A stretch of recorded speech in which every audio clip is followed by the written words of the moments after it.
JIT की findings पर नहीं, मवाद पर फैसला देंगे। मवाद जांचने के बाद तय करेंगे कि नाअहली बनती है या नहीं। शवाहिद के जायजे के बाद फैसला होगा कि मामला नैब को दें या नाअहली का फैसला करें। पैनामा केस में सुप्रीम कोर्ट के रिमार्क्स।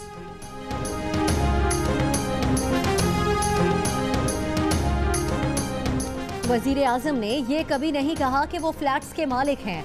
जेआईटी ने दस्तावेजात पर जिरा ही नहीं की। जिरा के बगैर रिपोर्ट यकतरफा है। इस रिपोर्ट की बुनियाद पर शफाफ ट्रायल हो ही नहीं सकता। पैनामा केस में शरीफ खानदान के वकील ख्वाजा हारिस के दलाइल कहा, तहकीकाती रिपोर्ट्स को बतौर सबूत तस्लीम नहीं किया जा सकता।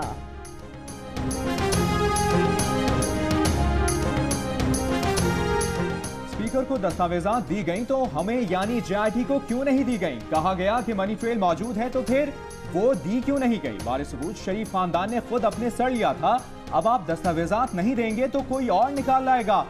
जस्टिस एजाजुल एहसन के रिमार्क्स।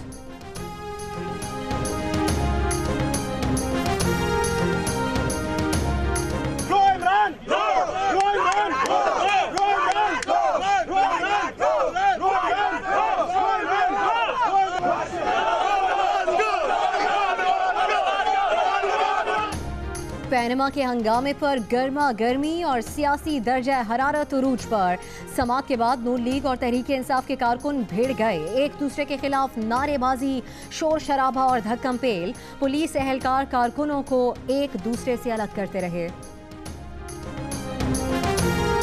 पैनमा की गर्मा गर्मी ने सियासी दर्जा हरारत बढ़ा दिया। वज़ीर आज़म नवाज शरीफ की मौलाना फजलुर रहमान से मुलाकात। वज़ीर आज़म की भरपूर हिमायत का आदा। मुल्क की सियासी सूरत हाल और पैनमा केस से मुतालिक उमूर पर तबादला ख्याल।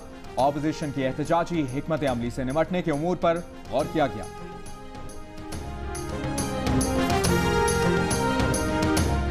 नवाज शरीफ से बड़े बड़े इस्तीफा नहीं ले सके, आप तो बच्चे हैं। ये एहतसाब का नहीं, इक्तदार का खेल है। तलाल चौधरी का बयान। मरियम औरंगजेब कहती हैं, जेआईटी की रिपोर्ट सुप्रीम कोर्ट का फैसला नहीं। जेआईटी ने मैंडेट से तजावुज किया, अपने ही रिश्तेदारों के जरिए जाली केस बनाने की कोशिश की। दस्तावेजात भी गैर तस्दीक शुदा हैं। दानियाल अजीज बोले, इमरान इश्तिहारी हैं, इसलिए अदालत नहीं आते। वज़ीर आज़म को नाअहल करार देकर मुकदमा एहतसाब अदालत को भेजा जाए। आखिरी 10-15 दिन चल रहे हैं। पाकिस्तान के लोग जश्न की तैयारी करें। तहरीक इंसाफ के फवाद चौधरी की मीडिया से गुफ्तगू। कंपनियां खसारे में जाती हैं और अरबों रुपया ज़र मुबादला के तौर पर आता है। असल कारोबार करप्शन है। केस खत्म हो गया। शफकत महमूद का तज़िया।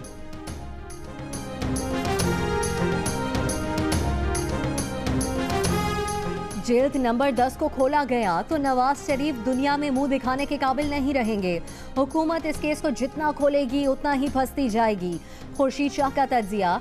कमर जमान कारा कहते हैं, जिस दिन जेआईटी की वीडियो जारी हुई, ये किसी को मुंह दिखाने के काबिल नहीं रहेंगे।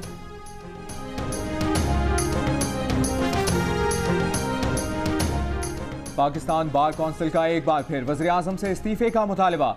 कल मुल्क भर में हड़ताल का ऐलान। चेयरमैन एहसन भून कहते हैं, ऑपोजिशन जमातों से राबते में है। उन्होंने वकला के साथ खड़े होने की यकीन दहानी कराई है। ऑल पाकिस्तान वकला कन्वेंशन बुलाने का फैसला।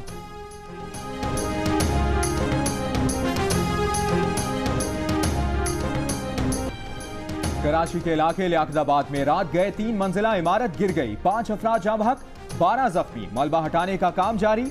डीसी सेंट्रल का कहना है कि रेस्क्यू काम मुकम्मल होने में 24 घंटे लग सकते हैं।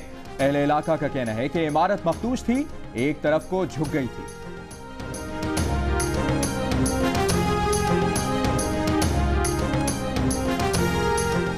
मुर्दा और मरीज एक ही बेड पर लिटा दिए गए। गुजरावाला के डीएचक्यू अस्पताल में बेड कम है लेकिन अमला अक्लमंद है। मुनफरिद कारनामा वार्ड नंबर 10 में सामने आया।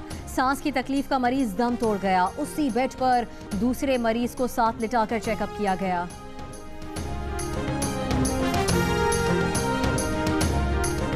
पाकिस्तान स्टॉक एक्सचेंज में कारोबार के दौरान मुस्बत रुझान। 100 इंडेक्स में 1100 पॉइंट से जायद का इजाफा।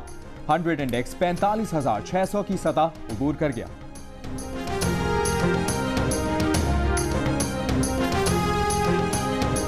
और मुल्क के बेशतर हिस्सों में आज मौसम खुशगवार। कहीं बादलों का ढेर, कहीं बूंदाबांदी, कहीं तेज बारिश, कहीं बरसने की तैयारी। कराची के मुख्तलिफ इलाकों में वक्फे वक्फे से बूंदाबांदी जारी।